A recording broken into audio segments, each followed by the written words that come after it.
Meu nome é Guilherme Câmara, eu sou participante do Ponto de Cultura Gente Legal e na edição de hoje a gente vai fazer uma partilha social. E do que consiste uma partilha social?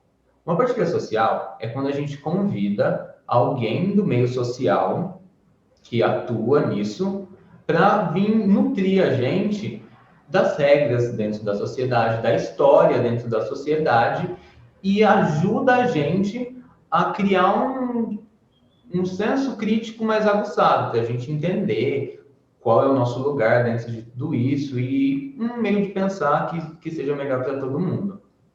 E na edição de hoje, a gente tem um convidado que é antropólogo e indígena, e esse convidado é o Irineu Terena. Então, seja bem-vindo à nossa edição de hoje. Obrigado, Guilherme, por essa oportunidade, né, de estar falando um pouquinho sobre o pouco que eu sei, né?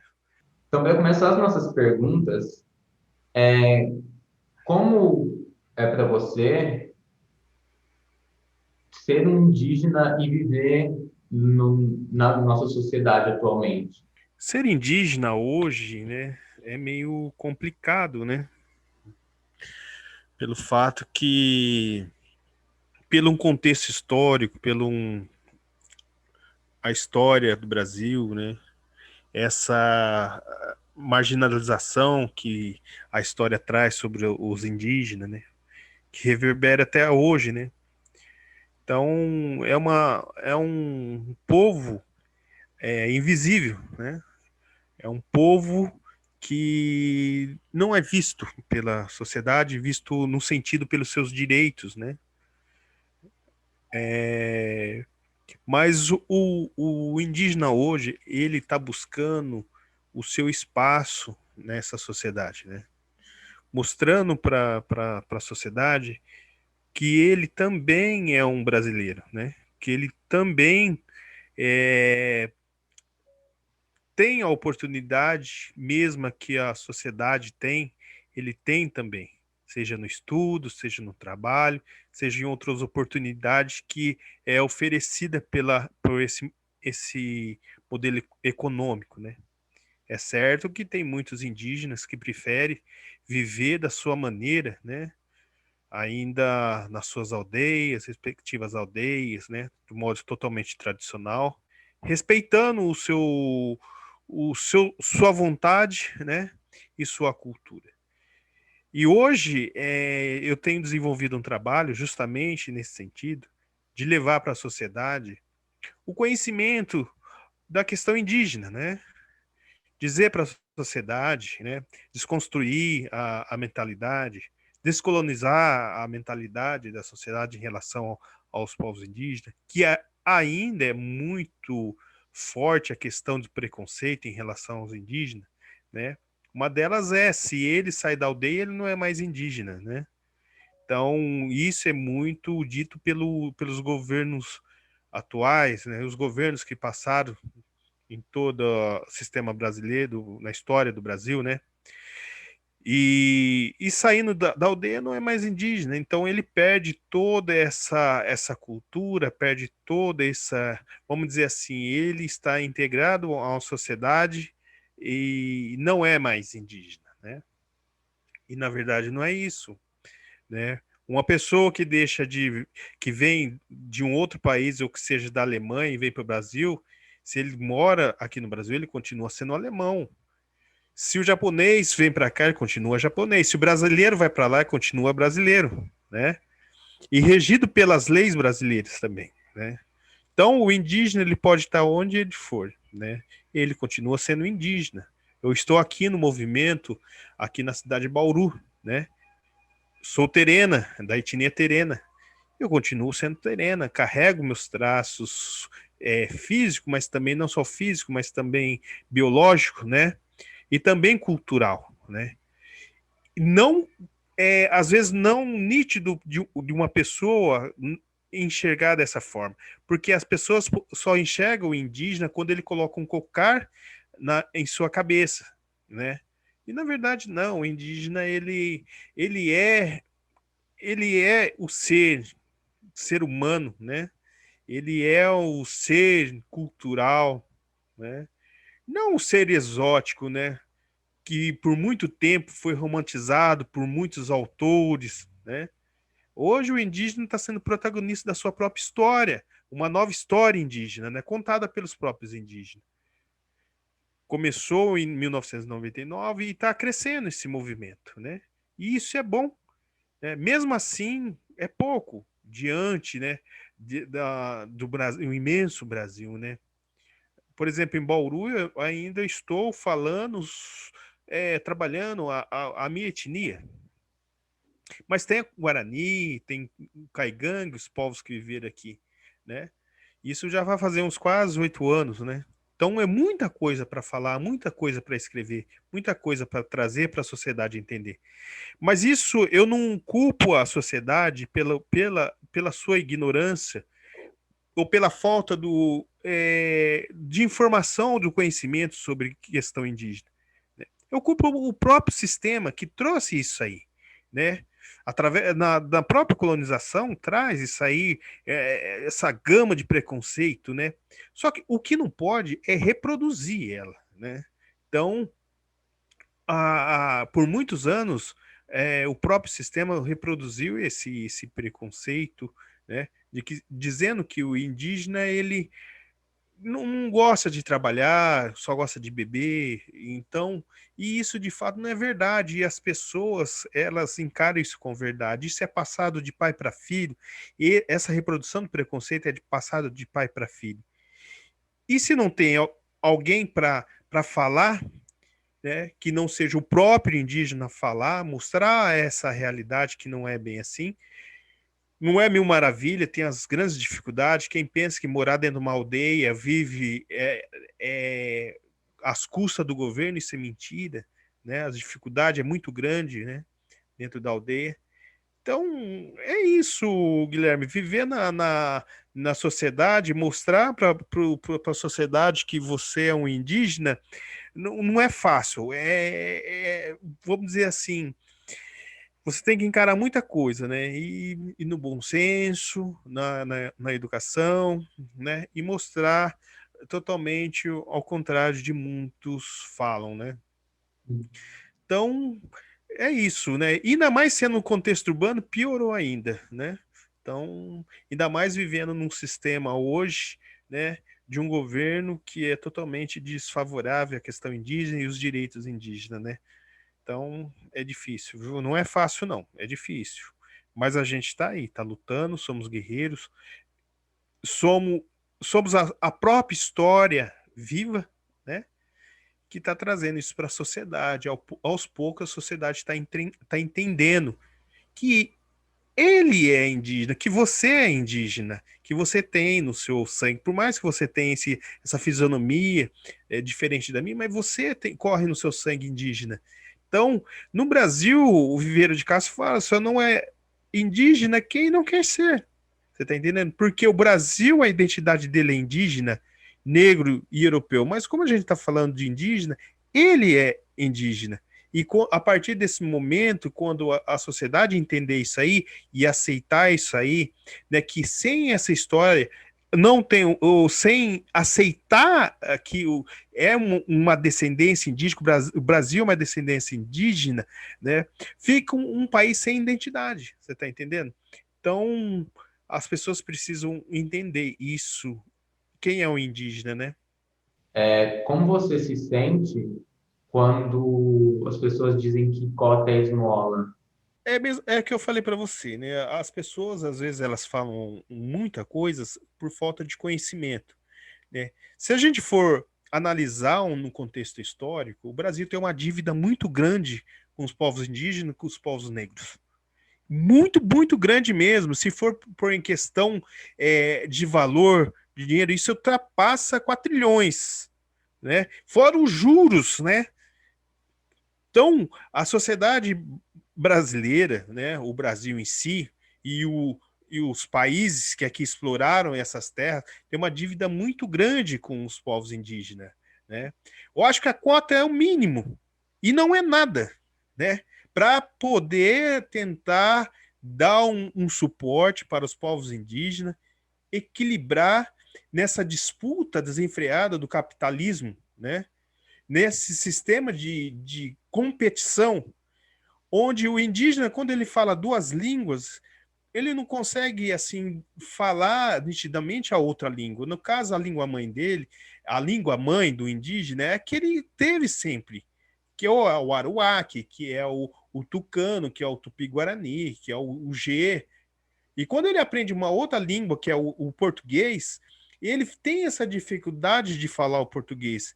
Agora, você me fala como que ele vai concorrer com uma pessoa ou um aluno que estudou a vida inteira numa escola particular, quando chega no momento de passar num vestibular da escola federal, da escola estadual, ou universidade federal, universidade estadual, ou que seja outras universidades. Não que o indígena não tem capacidade, ele tem capacidade sim para enfrentar isso aí, mas a dificuldade dele é muito maior do que esse que vive a vida inteira estudando numa escola particular, quando ele, o indígena, às vezes ele precisa pagar para fazer a universidade, enquanto o outro vai estudar na escola, numa universidade estadual.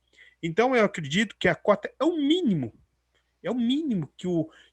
de tentar arrumar essa história, né? Mas isso não é nada, viu? E tem outras coisas que poderia estar discutindo sobre isso, não as cotas. Então, quando falam isso, falam de uma forma sem conhecimento, tá? Sem saber da realidade do indígena. Mas só que quando se fala indígena, dentro dessas cotas, as universidades ela vê quem tem o primeiro grau ou quem tem a ligação direta com uma aldeia. Não é qualquer um chegando falando que é indígena que vai concorrer a essas bolsas. Não, existe um processo para isso. Existe um documentos para legitimar aquele indígena que está entrando e tá concorrendo a essa cota ou entrando pelas cotas. Tem tudo, então, um trâmite que não é tão simples, não. Existe uma burocracia muito forte para que o indígena possa concorrer a essa bolsa. E como é a sua relação com o meio ambiente? Eu procuro sempre ter uma harmonia com o meio ambiente, tá? Eu digo que a natureza, ela é minha inspiração, tá? Todo o meu trabalho, tudo que eu faço com minha argila é tudo inspirado na natureza. Eu observo a natureza e a natureza me dá a forma, né? Então é uma harmonia que eu tenho com ela, o respeito que eu tenho com a natureza, respeitá-la, né?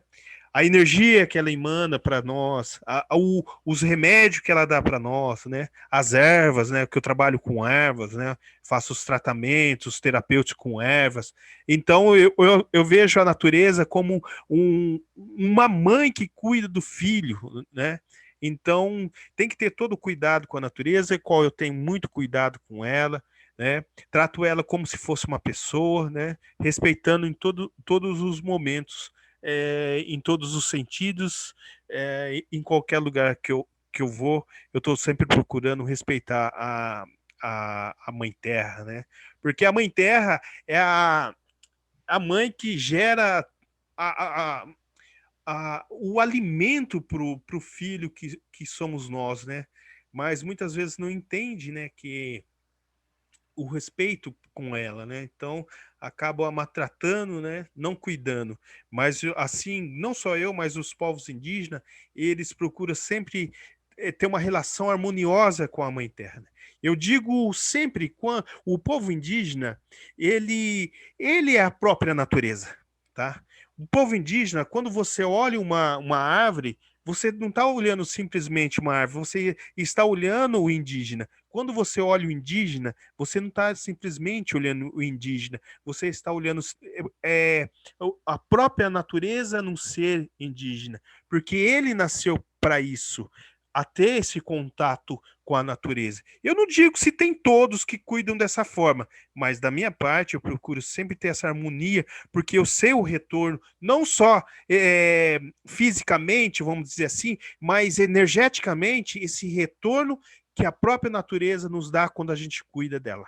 E você tem alguma dica para que na nossa sociedade em geral a gente melhore essa harmonia com a natureza? Eu trabalho com os quatro elementos, que é a terra, né? Que é o ar, o fogo, a água. é sentir essa energia, né? Procurar sentir e entrar em sintonia com ela, né? Quando você coloca os seus pés no chão, você traz a sua realidade, né? Hoje, o momento que você tem que estar trabalhando, desenvolvendo, buscando seus objetivos, quando você coloca os pés na terra. Quando você entra na sintonia do ar, você entra na sua espiritualidade, você vai sentir esse momento espiritual. Quando você entra nas águas, você vai sentir o profundo do mundo astral. E no fogo, a própria energia traz a transmutação. Procura sempre mudar o momento, né, de sofrimento para alegria. Então, eu falo para a sociedade, né, e deixo esse conselho, né, observá-la mais, né, atento e ter a sensibilidade e a sintonia com esses quatro elementos, né? E qual é a sua opinião, mediante algumas decisões do nosso governo atual, de tentar restringir e retirar alguns direitos dos povos indígenas? Esse governo, ele só é mais um, né? Mais abertamente, escancaradamente, ele assumiu uma postura anti-indígena, né? Outros governos também foram dessa forma, né? Também não assumiram a questão indígena. Só ficou na demagogia, só conversando, conversando e nada, né? Eu acredito só um governo, que eu não vou citar o nome, que teve esse momento que demarcou a terra mais do que outros partidos, né? Vamos dizer assim. Mas o que eu observo é o seguinte: desde 1988, mas não só 1988, que é a Constituição Brasileira, que as terras deveriam ser demarcadas em 5 anos, e hoje já vai fazer quase 30, ou mais de 30 anos, né, de lá para cá, e nada foi feito, né? Poucas terras foram demarcadas, foram assim, totalmente demarcadas, vamos dizer assim, né? Mas eu vejo a omissão, não só desse governo, mas de todos os governos que passaram pelo Congresso Nacional, que omitiram a trabalhar, a entender, ou muito menos conversar com os povos indígenas.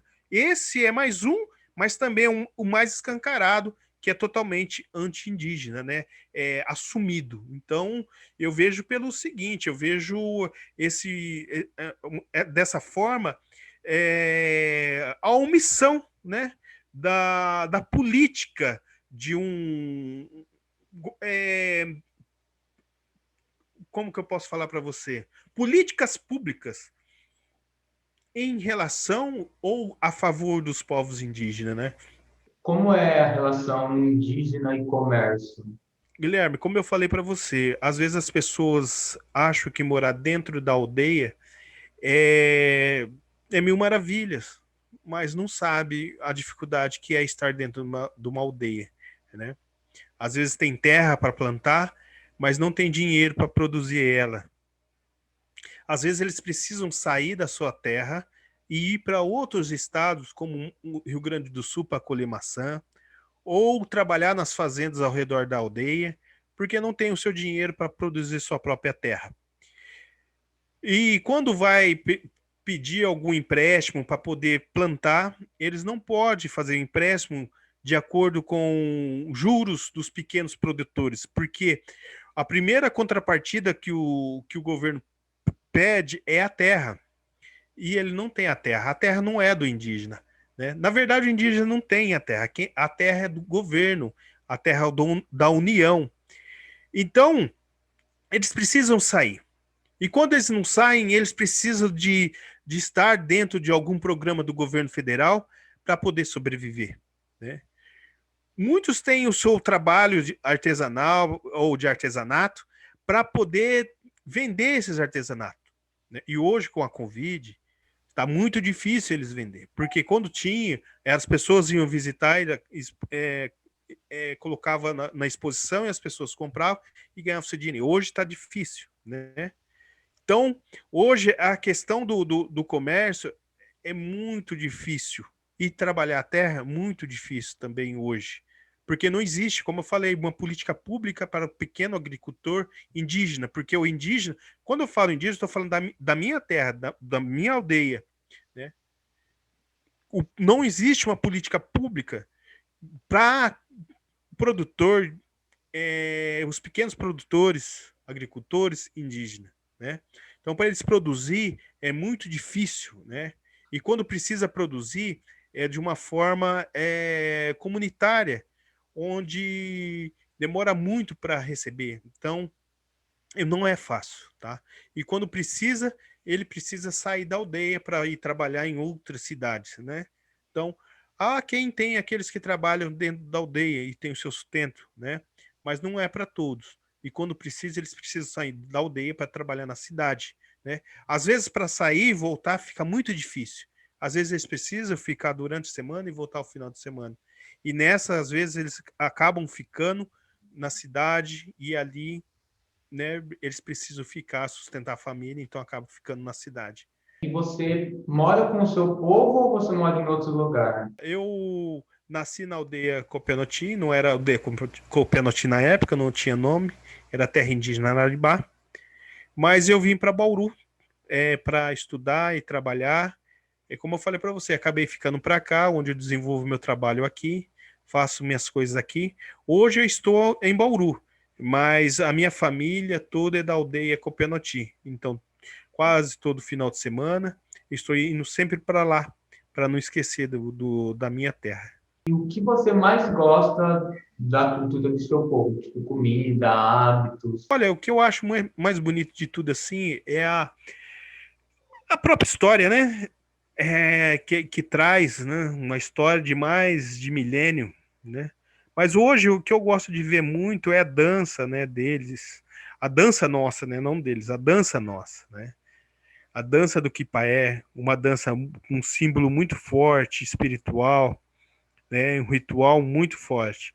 Então, é algo que eu gosto muito, né? Tanto é que eu faço umas esculturas, né, simbolizando, né, a dança do Quipaé, que é a dança da Ema, né? Uma dança que foi dada pelo Koishomoniti, que entrou num transe espiritual, onde a Ema passou todos os passos para ele. A Ema é um animal sagrado para nós. Então, e ele ensinou, né, quando ele acordou desse transe espiritual, ele foi para as aldeias terena e ensinou todos a dançar a dança do Quipaé.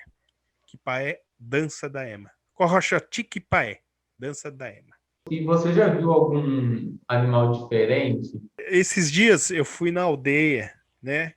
E a gente estava lá andando. Eu vi uma cobra, aquela preta, que tinha acho que mais ou menos uns quase 2 metros. Ela passou na nossa frente, né? E ali foi muito legal, porque é algo que a gente não está acostumado a ver, né? O coração até acelera quando a gente vê aquele animal lindo passando pela estrada que a gente estava, né? A gente até parou o carro, deixou ela passar, mas foi muito legal, viu? Não é a primeira vez, várias vezes já vi as cobra lá, né?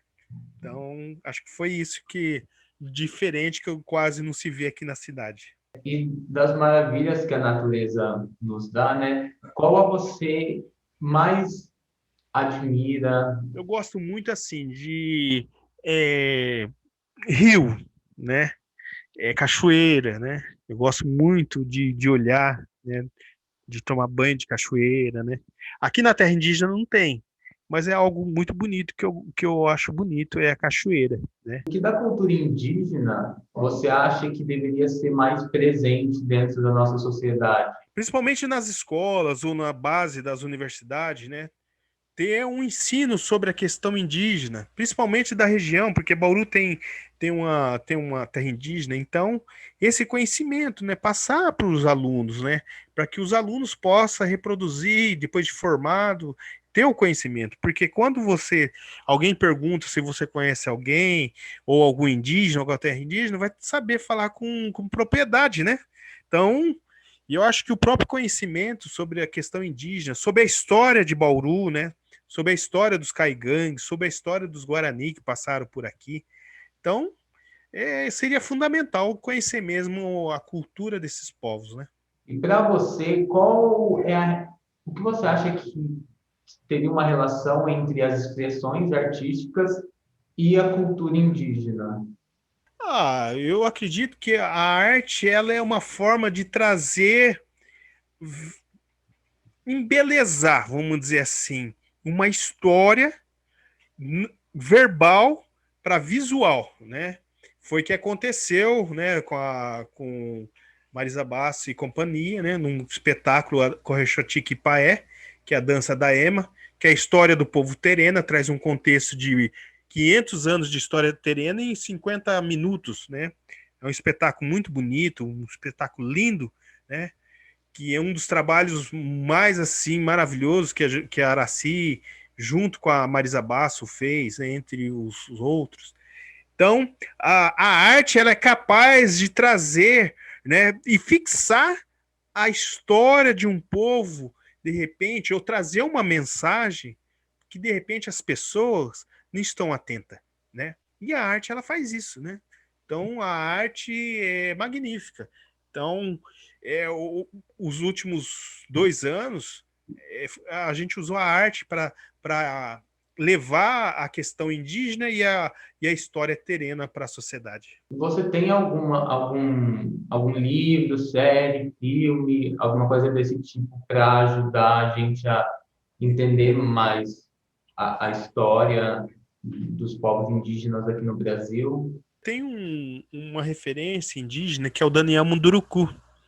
Daniel é um professor universitário, doutor, pós-doutor, né? E ele traz bastante livro, ele conta muita história de vários povos, né? Tem outros, né? Mas o Daniel é uma referência para todo o Brasil, né? Quem quiser buscar um autor para ler, é o Daniel Munduruku, né?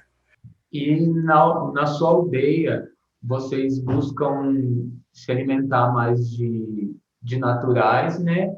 E evitar industrializados na alimentação, né? Olha, Guilherme, hoje não, tá? Hoje é mais industrializado. Toda aldeia que está próxima à cidade, ela procura o consumo industrializado. Porque até pela forma de plantar, como eu falei para você, é difícil. Tem as hortas que cada um planta, né? Tem um alimento. A mandioca é, é um alimento diário deles, né? Batata doce, né? Então, mas só que outras coisas eles precisam ir no mercado para comprar, não é produzido lá. Antigamente existia caça, mas hoje já não tem mais caça para poder se alimentar, né? Porque teve uma devastação na floresta aqui no Cerrado, aqui na região de Bauru. Então, não existe mais caça. Então, hoje tem que comprar tudo industrializado, né? Essa foi a nossa última pergunta e eu quero agradecer a sua participação, a sua ajuda, para que a gente consiga nutrir melhor nossas questões sociais, nossa visão social. É muito especial ter você, alguém que entende muito bem sobre essa questão e pode ajudar melhor a gente a ampliar o nosso horizonte, que é um objetivo muito grande do teatro, que é ampliar o horizonte de todo mundo. Eu que agradeço, Guilherme, a você e a todo o pessoal do Grupo Ato aí. Aida Pinaqué, né, que é obrigado na língua aruac, tá? E fico feliz para estar trocando ideia sobre a questão indígena, sobre a questão terena, né? E eu fico feliz por isso.